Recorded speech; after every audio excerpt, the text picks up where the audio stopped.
మనకు ఉద్యమము కొత్త కాదు, అధికారము కొత్త కాదు, ప్రతిపక్ష పాత్ర కొత్త కాదు. కానీ ఇవాళ మనకు తిరిగి అధికారం కావాలని కోరుకోవడం మన కోసం కాదు.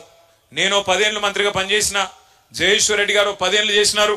ఈ వేదిక మీద కూర్చున్న వాళ్ళందరూ ఎమ్మెల్యేలు అయినారు, జెడ్పీ చైర్మన్లు అయినారు, ఊహించకుండా ఎమ్మెల్సీలు అయినారు, రకరకాల పదవులు వచ్చినాయి, జెడ్పీటీసీలు అయినారు, మున్సిపల్ చైర్మన్లు అయినారు, రకరకాల పదవులు వచ్చినాయి.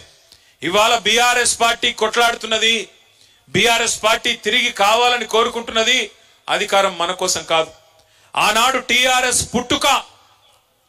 టిఆర్ఎస్ పుట్టుక చరిత్రలో ఒక అనివార్యమైన పరిస్థితిలోంచి వచ్చిన ఒక సందర్భం.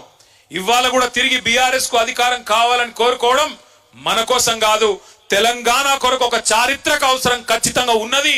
ఈ కర్కశ కాంగ్రెస్ పాలనను ఖచ్చితంగా మళ్ళీ వీళ్ళ పీడను వదిలించాలంటే గులాబీ జెండాతోనైతే తప్ప ఇంకో జెండాతో కాదు అనే మాట ఇవాళ ప్రజలు గుర్తించినారు. అందుకే ఎక్కడ పోయినా ఈ 15 నెలల్లో, ఎక్కడికి పోయినా ఈ 15 నెలల్లో సరే మనం దెబ్బతిన్నాం, అసెంబ్లీలో ఓడిపోయినాం. ఉమ్మడి నల్గొండ జిల్లాలో ఒక సూర్యాపేట తప్ప 11 స్థానాలు కోల్పోయినాం. పార్లమెంటుకు పోయినాం, పార్లమెంట్లో 2 సీట్లు ఓడిపోయినాం. మొత్తం రాష్ట్ర వ్యాప్తంగా 1 సీటు కూడా రాలేదు. చాలా మంది అన్నారు అయిపోయింది, వీళ్ళ పని అయిపోయింది, ఇక ఉన్న ఎమ్మెల్యేలు వెళ్ళిపోతారు, ఎమ్మెల్సీలు వెళ్ళిపోతారు, అసలు పార్టీయే మూతపడుతుంది అనే మాట కూడా మాట్లాడినారు. కానీ ఒక ఫినిక్స్ పక్షి కదా, ఎట్లా లేసి మళ్ళీ ఆకాశాన్ని అందుకునే విధంగా అద్భుతంగా తన పోరాట పటిమతో ముందుకు సాగుతుందో అదే విధంగా ఇవాళ కదం దొక్కి అటు కాంగ్రెస్ కు ఇటు బీజేపీకి కాలరాత్రులు చూపెడుతున్న మీ అందరికీ హృదయపూర్వకంగా తలలు వంచి శిరస్సు వంచి నేను నమస్కారం చేస్తా ఉన్నా. హైదరాబాద్ లో ఉన్న మేము ఒక్క పిలుపునిస్తే, ఒక్క నిరసన కార్యక్రమానికి పిలుపునిస్తే ఇవాళ క్షేత్ర స్థాయిలో కేసులు పెట్టినా, ఎవడు బెదిరించినా, ఎవడు ఏమన్నా భయపడకుండా పోరాడుతున్న మీ అందరికీ హృదయపూర్వకంగా నేను మళ్ళొక్కసారి శిరస్సు వంచి నమస్కారం చేస్తా ఉన్నా. ఇది సామాన్యమైన విషయం కాదు మీరు చేస్తున్న పోరాటం. ఎందుకంటే మీరు చూస్తా ఉన్నారు ఒక వికృతమైన మనస్తత్వం కలిగిన ముఖ్యమంత్రి. నిజంగా నేను అనుకున్నా చిన్న వయసులో ముఖ్యమంత్రి అయిండు, అదృష్టం బాగుంది, మరి పర్సనాలిటీ పెంచుకుంటాడేమో అనుకున్నా. ఎవరు? రేవంత్ రెడ్డి. ఏ చిన్న వయసులో 53-54 ఏళ్లకే జాక్ పాట్ తలిగింది, తాంతే గారెల బుట్టలు పడ్డట్టు పోయి ముఖ్యమంత్రి అయిండు. సరే ఆయన అదృష్టం బాగుంది, పర్సనాలిటీ పెంచుకుంటాడేమో అనుకున్నా. కానీ రేవంత్ రెడ్డి కథ ఎట్లుందంటే పర్సనాలిటీ పెంచుకున్నాడు మీద లేదు ఇంట్రెస్ట్, పర్సెంటేజ్లు పెంచుకున్నాడు మీదనే ఉంది ఆయన కథ అంతా.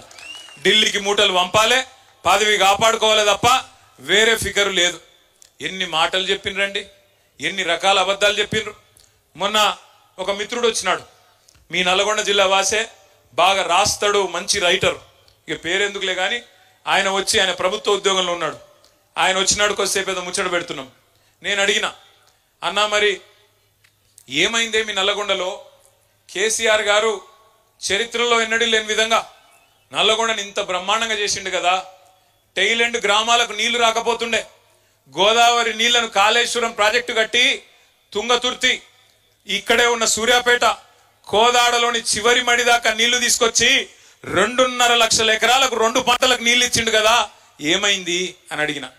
అట్లే ఒక్క మెడికల్ కాలేజీ లేని నల్లగొండ ఉమ్మడి జిల్లాకి 3 మెడికల్ కాలేజీలు ఇచ్చిండు కదన్నా, ఏమైంది అని అడిగిన. దామెరచెర్ల లాంటి అద్భుతమైన విద్యుత్ కేంద్రం కట్టిండు. మొత్తం తెలంగాణలోనే ఉన్న ఒకే ఒక్క అల్ట్రా మెగా పవర్ ప్రాజెక్టు ఒక టౌన్షిప్పే కట్టినాడు. మరి అంత పెద్దది కడితే మిర్యాల కూడా ఎందుకు పోయింది అని అడిగిన.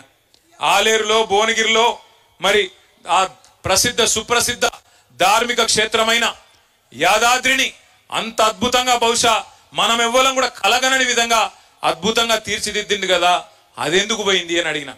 ఆయన ఏం చెప్పిండో తెలుసా నాకు? అన్న ఏం లేదే, మీరేమనుకోనంటే క్లుప్తంగా రామాయణం కదా, కట్టే కొట్టే తెచ్చి అని చెప్తారు కదా 3 ముక్కల్లో, నేను కూడా అట్లే చెప్తా అన్నాడు. చెప్పు అన్న.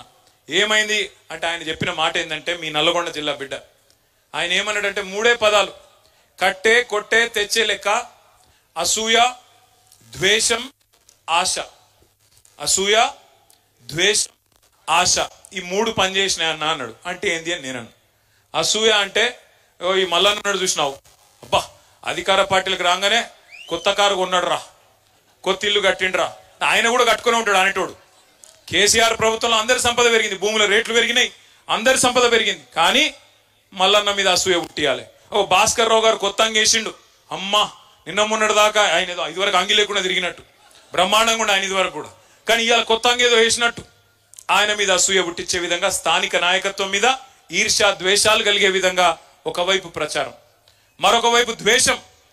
ఏదో కేసీఆర్ గారు ఈ రాష్ట్రాన్ని ఆయన కుటుంబం కోసమే తెచ్చుకున్నాడు, ఆయన ఎవరిని కలవడట, అహంకారం అట, కుటుంబ పాలనట, లక్షల కోట్లు దోసుకపోయిందంట అని కేసీఆర్ గారి మీద దొరనట, దొరపాలనట అని చెప్పి ద్వేషం నిండే విధంగా అగ్రనాయకత్వం మీద ఇంకోవైపు విష ప్రచారం.